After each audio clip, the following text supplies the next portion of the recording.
दोस्तों साल 2020 के नगानो काराबाग के लड़ाई के बाद एक तरीके से एक अघोषित गठबंधन बना हुआ है। दोस्तों इस गठबंधन के एक तरफ जहां पे अजरबैजान के साथ टर्की और पाकिस्तान जैसे देश है, तो वहीं पे दूसरी तरफ अर्मेनिया के साथ ईरान और भारत जैसे देश है। और दोस्तों टर्की पाकिस्तान जैसे बैंकरप्ट देशों के साथ गठबंधन करके अजरबैजान को तो मिला कुछ नहीं, लेकिन अर्मेनिया के द्वारा गठबंधन करके काफी फायदा हासिल किया गया। फायदे के रूप में अर्मेनिया को भारत से बेहतरीन और काफी बड़े मात्रा में हथियार दिया गया। और दोस्तों अर्मेनिया को मिला इन हथियारों से अब अजरबैजान काफी अधिक परेशान है और इस कारण अजरबैजान के जो मीडिया है उसके द्वारा भारत और ईरान के खिलाफ अनाप शनाप बका जा रहा है। दोस्तों आप लोगों को पता ही होगा कि पिछले साल भारत और अर्मेनिया के बीच में बड़े मात्रा में हथियारों का डील हुआ था, जिनमें अर्मेनिया के द्वारा भारत से कई तरीके के मिसाइल, रॉकेट, लॉइटरिंग म्यूनिशन और कई तरीके के अन्य हथियारों को जहां पे परचेस किया गया था, तो वहीं पे बताया जा रहा है कि उस डील के अंतर्गत भारत के द्वारा अर्मेनिया को हथियार सप्लाई करना शुरू कर दिया गया है। और दोस्तों अजरबैजान की तरफ से अब इन हथियारों के सप्लाई को लेके मीडिया में हल्ला मचाना भी शुरू कर दिया गया है। हाल ही में अजरबैजान के मीडिया की तरफ से दावा किया गया कि भारत के द्वारा अर्मेनिया को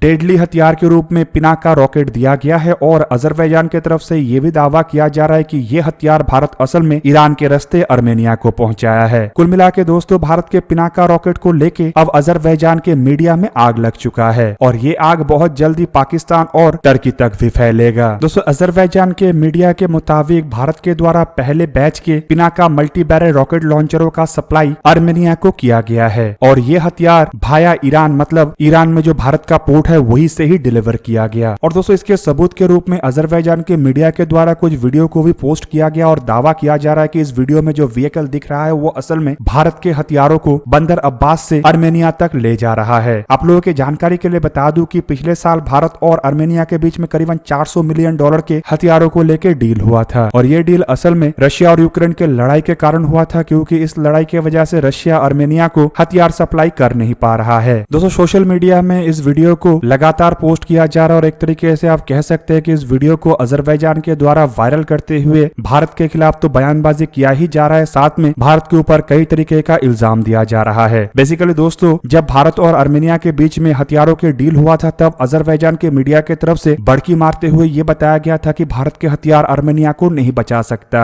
इवन दोस्तों पाकिस्तान का भी जिक्र करते हुए बताया गया था कि ये जो हथियार है ये भारत पाकिस्तान के खिलाफ भी इस्तेमाल नहीं कर सका है, तो अर्मेनिया कैसे अजरबैजान के खिलाफ इस्तेमाल करेगा। पर दोस्तों अब वही अजरबैजान के जो मीडिया है इसका स्वर संपूर्ण रूप से बदल गया है। एक तरीके से आप कह सकते हैं कि अब अजरबैजान के मीडिया भारत के सामने मिन्नतें कर रहा है। हथियार पहुंचते हुए देखने के बाद अब अजरबैजान के मीडिया के द्वारा अपने रिपोर्टों में बताया जा रहा है कि भारत लड़ाई में घी डालने का काम कर रहा है और भारत को ये नहीं करना चाहिए। इवन ये भी बताया जा रहा है कि भारत एक समय तक नॉन एलाइड था, मतलब किसी भी देश के साथ अलायंस में नहीं रहता था, लेकिन अब भारत अपने रुख बदलते हुए हथियारों का सप्लाई शुरू किया है। अब ऐसे में दोस्तों आप लोगों को अंदाजा लग गया होगा कि भारत के हथियार पहुंचने के साथ ही किस तरीके से अजरबैजान के मीडिया के गला सूख गया है। और दोस्तों ये तो केवल मात्र पहला हथियार पहुंचा है, जबकि इसके बाद और भी कई सारे हथियार पहुंचना बाकी है और अजरबैजान के मीडिया को इसके बाद ऐसे रिपोर्ट निकालने के लिए और भी मौका मिलेगा। यहाँ पे आपके जानकारी के लिए बता दूं कि अर्मेनिया के द्वारा भारत से पिनाका मल्टी बैरल रॉकेट लॉन्चरों के अलावा बताया जा रहा है कि 155 मिलीमीटर के आर्टिलरियों को भी परचेस किया गया है, साथ में इसके एमुनेशन और इवन लॉइटरिंग म्यूनिशन से शुरू करके कुछ ड्रोन और अन्य कुछ छोटे हथियारों को भी परचेस किया गया है। जबकि अर्मेनिया भारत के साथ और भी कई तरीके के हथियारों को खरीदने को लेकर बातचीत कर रहा है, जिनमें सुखोई एयरक्राफ्टों में इस्तेमाल होने वाले हथियारों से शुरू करके ब्रह्मोस जैसे मिसाइल और आकाश जैसे मिसाइल भी शामिल है। और इसके अलावा जो प्रलय जैसे खतरनाक तरीन मिसाइल है उसे भी खरीदने को लेकर बताया जा रहा है कि अर्मेनिया इंटरेस्टेड है। ऐसे में दोस्तों अगर इन हथियारों को भी अर्मेनिया की तरफ से खरीदा जाता है और एक एक करके ये हथियार भी अर्मेनिया पहुंचता है, तो उसके बाद अजरबैजान का मीडिया का खाली गला नहीं सूखेगा बल्कि पैंट भी गीला होगा। अब दोस्तों यहाँ पे जो नॉन एलाइड का बात कहा गया है, तो अजरबैजान के मीडिया के अधिकारियों के जानकारी के लिए बता दूं कि भारत फिलहाल और नॉन एलाइड नहीं है। भारत अब अपने उन सभी साथी देशों को मदद करेगा जो भारत को मदद करने से कभी पीछे नहीं हटता है और इसमें अर्मेनिया भी शामिल है। और अजरबैजान को ये भी भूलना नहीं चाहिए कि अजरबैजान भी बड़े मात्रा में पाकिस्तान, टर्की जैसे देशों से हथियारों को हासिल कर रहा है और ऐसे में अगर अर्मेनिया भारत से हथियार हासिल करता है तो अजरबैजान को इसे लेकर रोना धोना नहीं करना चाहिए। हालांकि दोस्तों अगर अजरबैजान रोना धोना मचा रहा है तो इसका सिंपल बात यह है कि पाकिस्तान और टर्की जैसे हथियार भारत के सामने फेल है और इसका जानकारी अब अजरबैजान मीडिया को लग चुका है। दूसरी तरफ दोस्तों पाकिस्तान जैसे देश के साथ अलायंस बनाने से पहले और भारत विरोधी बयानबाजी से पहले अजरबैजान को सोच लेना चाहिए था कि भारत एक बड़ा देश है और भारत की तरफ से अगर अपना कदम उठाया जाता है तो अजरबैजान को छुपने का मौका नहीं मिलेगा। और दोस्तों अजरबैजान की तरफ से जो गलती किया गया है उसका सजा तो अजरबैजान को मिलना था ही और भारत की तरफ से अब वो सजा देना शुरू कर दिया गया है। अब दोस्तों ये जो पिनाका रॉकेट को लेके अजरबैजान का हलक सूखा हुआ है यह असल में एक मल्टी वैरे रॉकेट लॉन्चर है। एक झटके में घातक कई सारे रॉकेटों को दागने वाला ये जो लॉन्चर सिस्टम है ये एक ही झटके में एक बहुत बड़े क्षेत्र को संपूर्ण रूप से तबाह कर सकता है। और पिनाका मल्टी वैरे रॉकेट लॉन्चरों को भारत के द्वारा संपूर्ण रूप से स्वदेशी तरीके से बनाया गया है और इंडियन आर्मी में इसे बड़े मात्रा में इस्तेमाल किया जा रहा है। बीते कुछ सालों में भारत के द्वारा पिनाका मल्टी वैरे रॉकेट लॉन्चरों के कई तरीके के इंप्रूवमेंट करने के साथ साथ इसके कई तरीके के नए वेरिएंटों को बनाया गया है जिससे कि ये रॉकेट अब और कई गुना खतरनाक बन चुका है। दोस्तों पिनाका रॉकेटों को पहली बार 1994 में इंडियन आर्मी में शामिल किया गया था और दोस्तों तब ये पिनाका मार्क 1 के नाम से जाना जाता था। और दोस्तों तब से लेके अब तक इसके जो वेरिएंटों को बनाया गया है उनमें 37.5 किलोमीटर रेंज वाले पिनाका मार्क 1, 45 किलोमीटर रेंज वाला Pinaka mark 1 enhance, 60 kilometre range वाले पिनाका मार्क 2, 75 किलोमीटर रेंज वाले गाइडेड पिनाका जैसे रॉकेट शामिल है। जबकि इसके अलावा 122 मिलीमीटर के 40 किलोमीटर रेंज वाले EER-112 फिलहाल टेस्टिंग फेज में है और पिनाका मार्क 2 एक्सटेंडेड रेंज जो कि 90 किलोमीटर रेंज वाला रॉकेट है उसे भी टेस्ट किया जा रहा है। और भारत 120 किलोमीटर रेंज वाले पिनाका मार्क 3 का भी डेवलपमेंट कर रहा है। और दोस्तों ये जो पिनाका रॉकेट है बताया जाता है कि इसके गाइडेड पिनाका वेरिएंटों को अर्मेनिया के तरफ से परचेस किया गया है। रिपोर्ट के मुताबिक अर्मेनिया के द्वारा करीब करीब 2000 करोड़ रुपया मतलब $264 मिलियन